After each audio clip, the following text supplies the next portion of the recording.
Welcome to our channel. నేను యజ్ఞమూర్తి. ఊర్వశి రౌతేల హవా నడుస్తుందని చెప్పేసి ఇప్పుడు అందరూ కూడా తెలుగు సినిమా వాళ్ళందరూ కూడా అనుకుంటూ ఉన్నారు. రీసెంట్‌గా ఆమె చేసినటువంటి 'డాకు మహారాజ్' సినిమాలో ఆమె క్యారెక్టర్ కానివ్వండి, ఆమె చేసినటువంటి పాట గాని, ఆమెకి కావాల్సినంత పేరు సంపాదించి పెట్టింది. ఆ సినిమాలో యాక్ట్ చేసినందుకు గాను మిగతా ఫిమేల్ ఆర్టిస్టుల కంటే కూడా ఎక్కువగా ఆమెకి రెమ్యూనరేషన్ ఇచ్చారనే మాట ఇప్పుడు సర్వత్రా చర్చనీయాంశమవుతా ఉంది. ఏకంగా 3,00,00,000 ఆమెకి రెమ్యూనరేషన్‌గా అందజేశారు అనేది టాలీవుడ్ టాక్. సో, అందులో శ్రద్ధా శ్రీనాథ్, అలాగే ప్రజ్ఞా జైస్వాల్ కూడా నటించిన సంగతి మనకు తెలుసు. బాలయ్య భార్యగా ప్రజ్ఞా జైస్వాల్ కనిపిస్తే, అందులో బాబీ డియోల్ వైఫ్‌గా శ్రద్ధా శ్రీనాథ్ కనిపించిన విషయం మనందరికీ తెలిసిందే.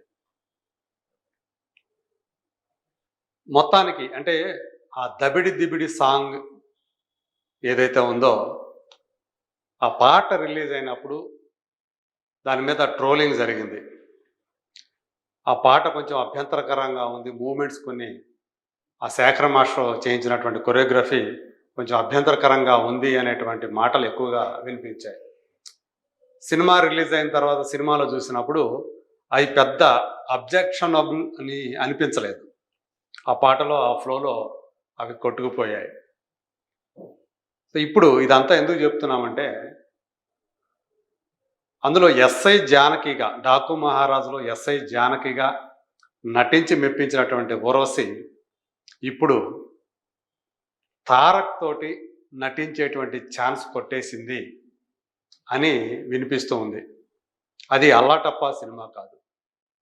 ప్రశాంత్ నీల్ డైరెక్షన్‌లో జూనియర్ ఎన్టీఆర్ చేయబోతూను ఉన్నటువంటి 'డ్రాగన్' సినిమా. 'డ్రాగన్' అనేది ప్రస్తుతానికి వర్కింగ్ టైటిలే. మరి తర్వాత మారుస్తారా, వేరే టైటిల్ పెడతారనేది చూడాలి. ఎందుకంటే రీసెంట్‌గా తమిళ్‌లో 'డ్రాగన్' అనే సినిమా వచ్చింది. తెలుగులో అది 'రిటర్న్ ఆఫ్ ది డ్రాగన్‌గా డబ్ అయ్యి ఇక్కడ రిలీజ్ అయింది. మరి ఈ పరిస్థితుల్లో ప్రశాంత్ నీల్ జూనియర్ ఎన్టీఆర్ సినిమాకి ఆ 'డ్రాగన్' టైటిల్ పెడతారా, లేకపోతే వేరే టైటిల్ పెడతారా అనేది వేచి చూడాల్సి ఉంది. ఇప్పుడు ఆ సినిమాలో ఊర్వశి రౌతేల ఒక పాత్రని దక్కించుకుందని చెప్పేసి ఇప్పుడు ఇన్సైడ్ టాక్ వినిపిస్తూ ఉంది. నిజంగా అదే కనుక నిజమైతే ఊర్వశికి మంచి డిమాండ్ ఏర్పడినట్లే అనుకోవాలి. ఆమె ఎందుకంటే అదివరకు 'డాకు మహారాజ్' ముందు ఆమె 'వాల్తేరు వీరయ్య'లో కూడా నటించింది. ఒక పాట చేసింది. అది కూడా పెద్ద హిట్ అయింది. అలాగే బోయపాటి సినిమా 'స్కంధ'లో కనిపించింది. అలాగే పవన్ కళ్యాణ్, సాయి ధరమ్ తేజ్ చేసినటువంటి 'బ్రో' సినిమాలో కూడా ఆమె కనిపించింది. ఇప్పుడు అంటే చెప్పాలంటే ఒక 2 ఏళ్ల నుంచే ఆమెకి తెలుగులో మంచి మంచి ఆఫర్లు వస్తున్నాయి. ఒక ఐటెమ్ గర్ల్‌గా ఆమె తెలుగులో తన ప్రస్థానాన్ని మొదలుపెట్టినప్పటికీ 'డాకు మహారాజ్' సినిమాతోటి క్యారెక్టర్ కూడా చేసే ఛాన్స్ దక్కించుకుంది.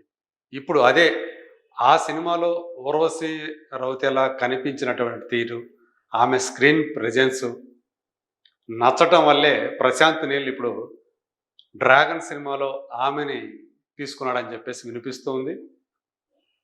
ఇందులో ఆ సినిమాలో ఆమె జూనియర్ ఎన్టీఆర్‌తో కలిసి ఆడి పాడుతుందా? లేకపోతే ఏదైనా ఆమెకి ఒక క్యారెక్టర్ కూడా ఉందా? అనే విషయాలు మాత్రం ఇంకా మనకి తెలియాల్సి ఉంది. ఒక విషయం మాత్రం స్పష్టం. ఊర్వశి ఉంటే సినిమాకి ఎంతో కొంత ప్లస్ అవుతుందనే అభిప్రాయానికి మేకర్స్ వచ్చినట్టు కనిపిస్తుంది. ఎందుకంటే ఆమె 'డాకు మహారాజ్' సినిమా చేసిన తర్వాత, ఆ సినిమా రిలీజ్ అయిన తర్వాత ఆ 'దబిడి దిబిడి' సాంగ్‌కి వచ్చినటువంటి, సినిమా రిలీజ్ కాకముందే 'దబిడి దిబిడి' సాంగ్‌కి వచ్చినటువంటి ఆ ట్రోలింగ్ కానివ్వండి, ఆ మీమ్స్‌ని కానీ ఆమె చాలా పాజిటివ్‌గా తీసుకొని తన సోషల్ మీడియా హ్యాండిల్‌లో ఆ మీమ్స్‌ను కూడా, ట్రోలింగ్ మీమ్స్‌ను కూడా ఆమె షేర్ చేసుకుంది. అంటే దాని అర్థం తెలియక అవి ట్రోలింగ్ అనే విషయం ఆమెకి తెలియక షేర్ చేసుకుంది. ఆ రకంగా కూడా ఆ పాటకి ఆమె ఒక నెగిటివ్ ప్రచారం అయినా కానీ సినిమాకి అది ప్లస్ అయిందనే వినిపిస్తుంది.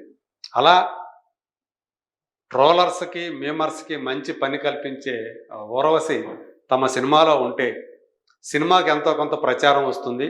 అది అల్టిమేట్‌గా కలెక్షన్స్‌కి ఉపయోగపడుతుంది అని చెప్పేసి మేకర్స్ కూడా నమ్ముతున్నట్లు కనిపిస్తుంది. మరి రాబోతున్నటువంటి అంటే ఈ మార్చిలో ఆ సినిమా షూటింగ్ మొదలవుతుంది అని మనకి తెలుస్తూ ఉంది. తారక్ కూడా అంటే తారక్ మార్చిలోకి వస్తాడు. ఇప్పటికే యాక్చువల్‌గా రామోజీ ఫిల్మ్ సిటీలో వేసినటువంటి ఒక సెట్‌లో భారీ సెట్‌లో వేరే ఆర్టిస్టులతోటి దాదాపు 1500 మంది ఆర్టిస్టులతోటి తను ఫస్ట్ షెడ్యూల్‌ని స్టార్ట్ చేసేసాడు ప్రశాంత్ నీల్. దానికి చాలా అంటే పవర్‌ఫుల్ రోలు, అలాగే చాలా వైలెంట్ రోల్‌లో జూనియర్ ఎన్టీఆర్ కనిపించబోతున్నాడనేది మనకి సమాచారం అందుతూ ఉంది.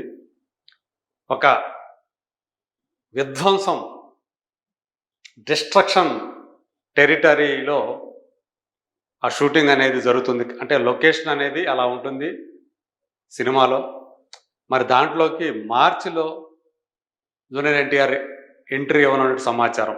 ఈ లోపల తను దేవరకి సంబంధించి జపనీస్ భాషలో దేవర రిలీజ్ కాబోతుంది. దానికి సంబంధించినటువంటి ప్రమోషన్స్‌లో పాల్గొనేందుకు జపాన్ వెళ్ళటానికి కూడా జూనియర్ ఎన్టీఆర్ సిద్ధమవుతూ ఉన్నాడు. మార్చి 22న 22వ తేదీ అక్కడికి వెళ్తున్నాడు. ఎందుకంటే మార్చి 28వ తేదీ జపనీస్ భాషలో దేవర రిలీజ్ కాబోతోంది. మరి దానికి ముందే తను షెడ్యూల్లో అంటే షూటింగ్లోకి వస్తాడా, లేకపోతే అక్కడి నుంచి వచ్చిన తర్వాత షూటింగ్లోకి పాల్గొంటాడా అనేది ఒక క్లారిటీ రావాల్సి ఉంది. సో మొత్తానికి తనైతే మార్చిలో ఆ షెడ్యూల్ అంటే సెకండ్ షెడ్యూల్ మార్చి నుంచి మొదలవుతుంది. అప్పటి నుంచి తను షూటింగ్లోకి వస్తాడు. మరి ఊర్వశి ఎప్పుడు షూటింగ్లోకి వస్తుంది, ఏంటి ఆమె క్యారెక్టర్ అనేది మనం తెలుసుకొని అప్డేట్ ఇద్దాం. సో అప్పటి వరకు కూడా దీనికోసం ఈ అప్డేట్ కోసం ఎదురు చూస్తున్నాను.